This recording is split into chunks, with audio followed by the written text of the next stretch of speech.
guys, welcome to Alternative World History, and today we're going to talk about Jesus. So we know that the Bible tells us through the books Matthew, Mark, Luke, and John of the only life of Jesus in the Bible. They talk about it, and they talk about basically, his birth and his conception, and they talk about his crucifixion and punishment and his ministry in Palestine at the end of his life, and that's it. They don't really talk about anything in between. Obviously, for a really miraculous man, something happened, right? Why is there nothing in the Bible for that? There is a mention in the book of Luke at about the age of 18. That is the only mention of Jesus from about the age of 12 to 30. And that's all it is said. So what is the alternative history of Jesus? Well, the reason we have an alternative history of Jesus is because of a Russian explorer, and I don't know how to pronounce his last name. I will do my best. His name is Nicholas Natovich. Let's just call him that, okay? Anyway, he was an explorer and he was a writer. In 1887, he ended up in the Himalayas and staying at monasteries. And during his stay, he was told a story about the prophet Issa, I-S-S-A. And Issa, by the way, translates to Jeshua in Hebrew, which is Jesus. So the story I'm about to tell you is about the Buddha Issa, or the prophet Issa, Buddha and a prophet he was. So Jesus basically, come his 13th birthday, was to be betrothed. Is that what they call it back then? He was to get married under the Jewish traditions, and people started coming around, and he had no desire for this because he had special divinity that had been seen in him all his life. He had special knowledge and wisdom. He was a divine being that was born here on earth and had special powers, and he had no desire for that life. So he took off, and he left one night with some merchants, and he followed the merchants' path through Tibet, India, and Persia. Okay, and then back home at 30. So how we know this is because this explorer, this Russian explorer, was told the story. And the story went that there was a prophet that had stayed there and that had gone back to his people in Palestine where they crucified and killed him for his teachings, right? And this Russian explorer thought, this sounds an awful lot like the story of Jesus, right? And as this explorer continued on, he ended up in a place called Lakdi, India.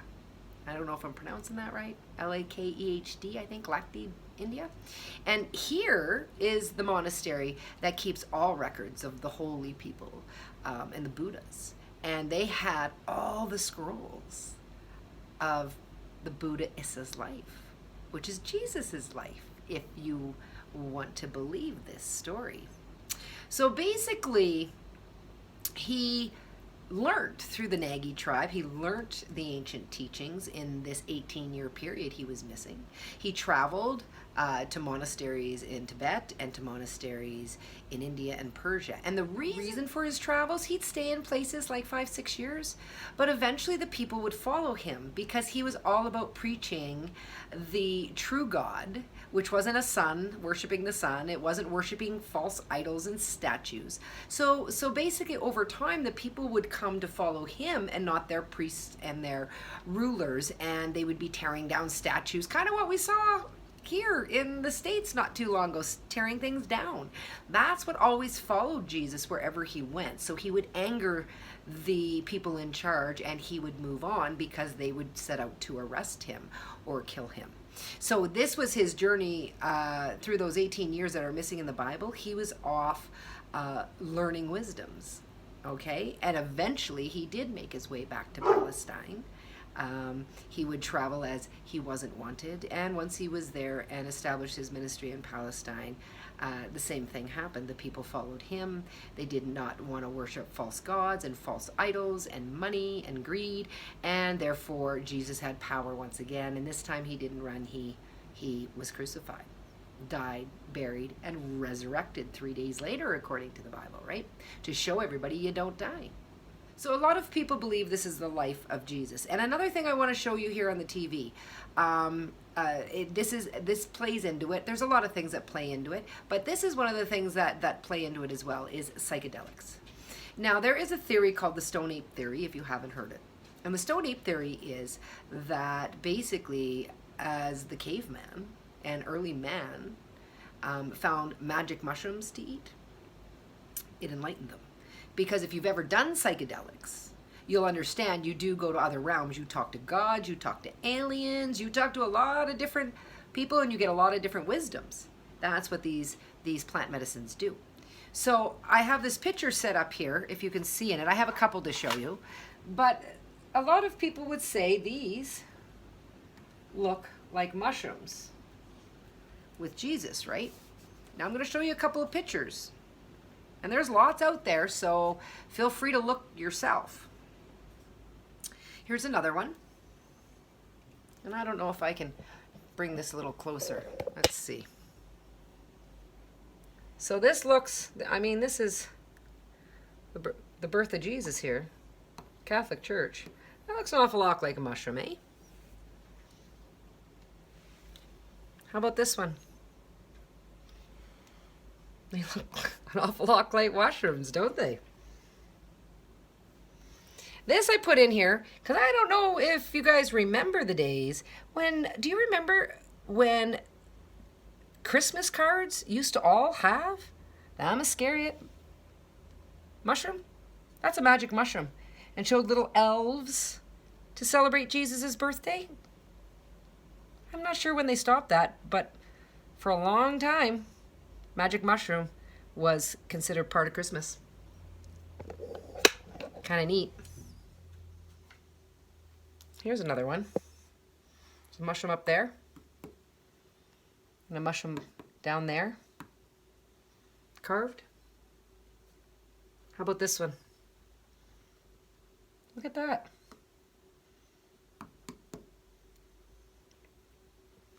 I think there's been some mushrooms.